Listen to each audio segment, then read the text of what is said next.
the great things about the family of the National Park Service is when you stand up here as the superintendent, you're never truly alone because you're always joined by your colleagues that are nearby. And this morning I'm very pleased to welcome Laura Rodegard, the superintendent from Grant Coors Ranch National Historic Site. Laura, would you please stand? Good morning, Laura. Thank you. And my good friend from the Grand Teton National Park and the John D. Memorial Parkway, Junior Parkway, Mary Gibson Scott. Thank you, Mary, for being here this morning. And for those of you that have been around Yellowstone year after year, time after time, you may have well run into one of its best friends and a long-serving colleague of mine. A few years ago, our Deputy Superintendent, Frank Walker, actually retired on this day 4 years ago when we dedicated the Canyon Visitor Center. We're so happy to have him back today with his wife, Judy. Frank and Judy Walker, would you please stand?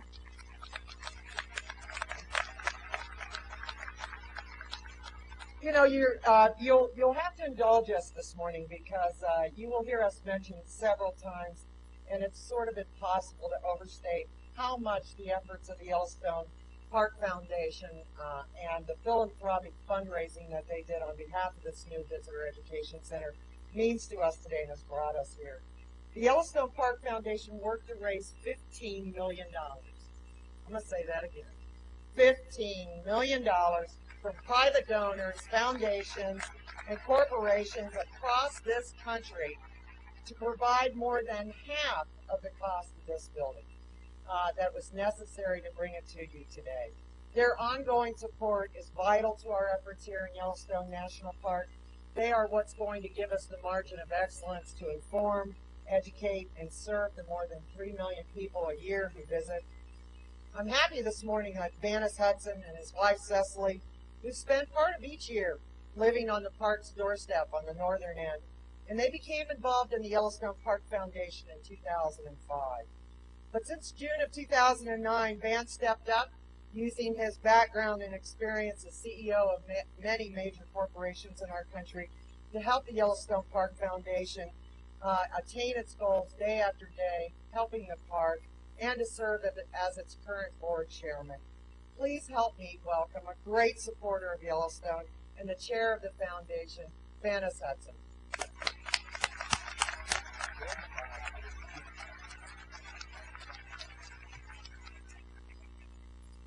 Well, thank you, Suzanne, my favorite superintendent.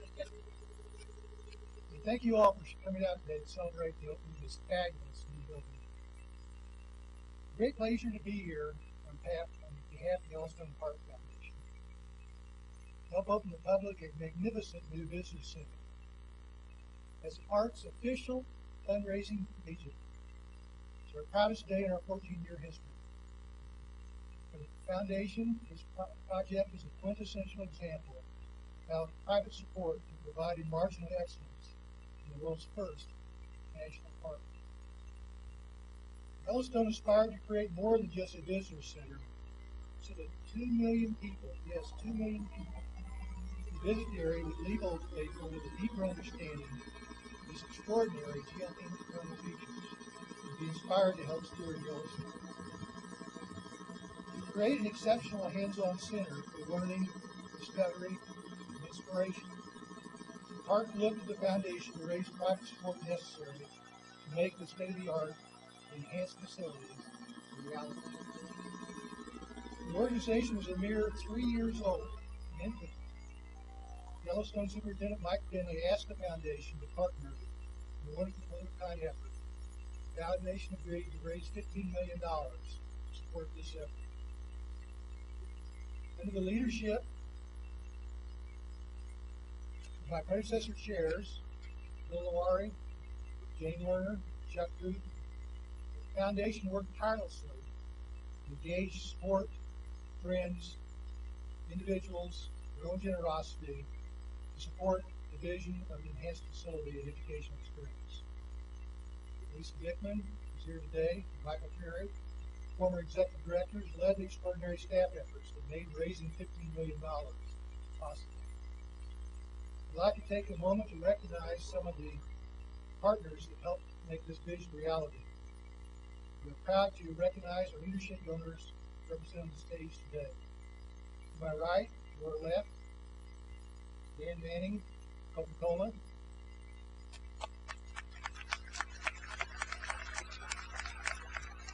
Michael Rouse and Jim Lynch, Toyota.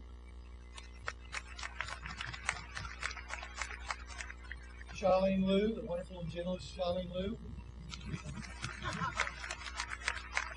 David Lustig, Unilever. Sid Cornelius, ConocoPhillips. The world's greatest photographer, Tom Murphy.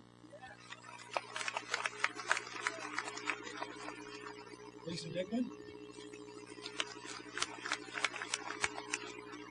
Rob Wallace of General Electric. And a new president of YPF, Karen Bass Press.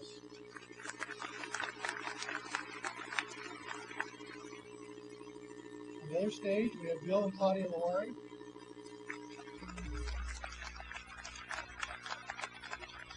Wonderful folks, by the way. Jane Lerner.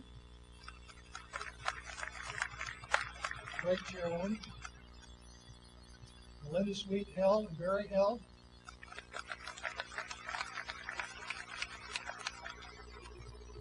Previous Chairman Chuck Booth.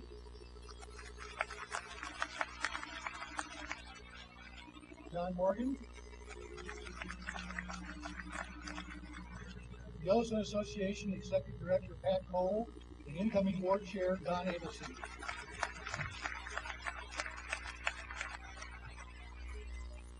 Hundreds of special friends of Yellowstone contributed to this historic event, including members of our current board and advisory council and emeritus group who have joined us in the front seating area. Thank you very much for everything you do for the park. This building would not be possible without the efforts of this group. It's much appreciated. And thank you very much.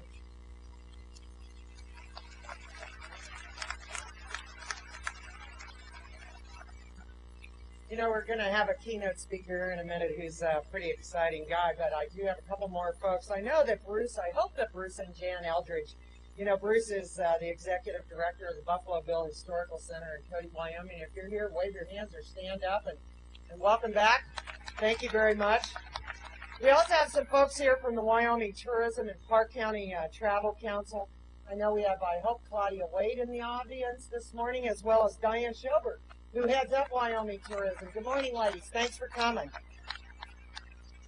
And also on a personal note in the audience is somebody who many, many years ago was kind enough to share with me a piece of their passion, and that is folks who love everything about Yellowstone, have made their life about collecting memorabilia about Yellowstone. And I'd like longtime supporters of Yellowstone National Park, Jack and Susan Davis, to please stand this morning.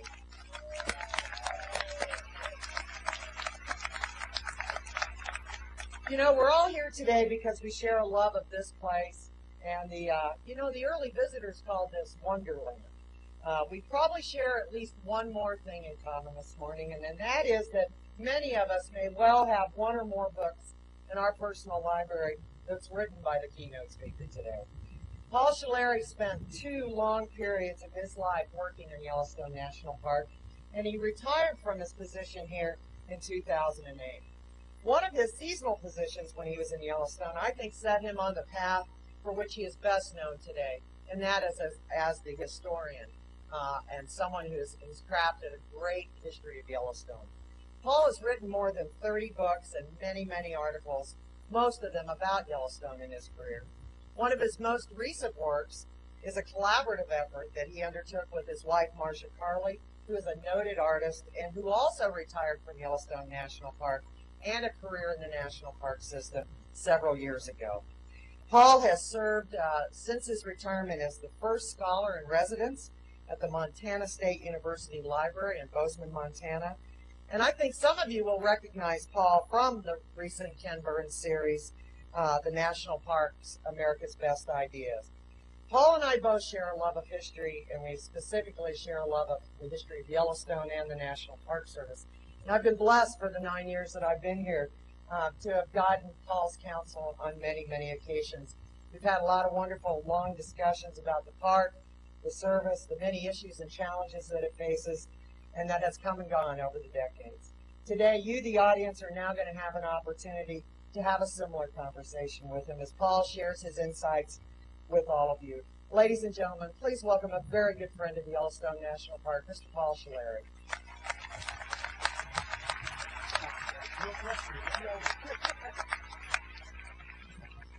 No pressure there. Thank you, Suzanne, and thank you for inviting me to be a part of this really great day. It's always an honor to share a podium with you. And it's humbling to join all of our other distinguished guests up here. But I'm especially pleased to have the chance to add my congratulations to so many brilliantly professional people with the Yellowstone Park Foundation, the National Park Service, and the terrific design and construction teams. And to thank you all for the great gift that you've given to all of us who love Yellowstone. I imagine that after a while we're starting to sound like a broken record up here about how many it took and what a great job they did. But trust me, it's worth saying again and again.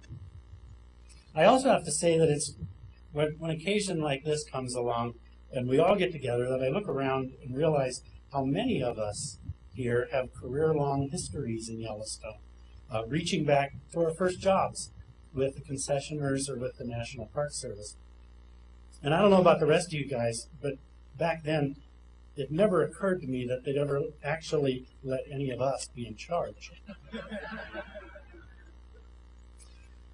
Not long after his famous 1903 visit to the park, President Theodore Roosevelt wrote one of the classic literary descriptions of Yellowstone. I'm reminded of him today because he concluded his account by lamenting that surely our people do not understand even yet the rich heritage that is theirs. TR was right. Americans didn't understand the value and wonder of Yellowstone and our sister parks. But even in TR's day, there were people who did, and they were determined to tell everybody else, to bring the magic and power of these places to life for the whole world. All they needed, and all the parks needed, was a little help from their friends. And again, those friends have come through. Helping visitors understand and enjoy Yellowstone is, and always has been, a uniquely public enterprise, an energetic, creative partnership among the park stewards and its many friends. Now, as a historian, it's my duty to subject you to at least a few obscure facts here. So I'll tell you that the visitor center tradition is really quite old in Yellowstone. The first museum we know of was put together at park headquarters by Assistant Superintendent George Henderson in 1885, 125 years ago. Imagine. Henderson is now recognized as a pioneer of public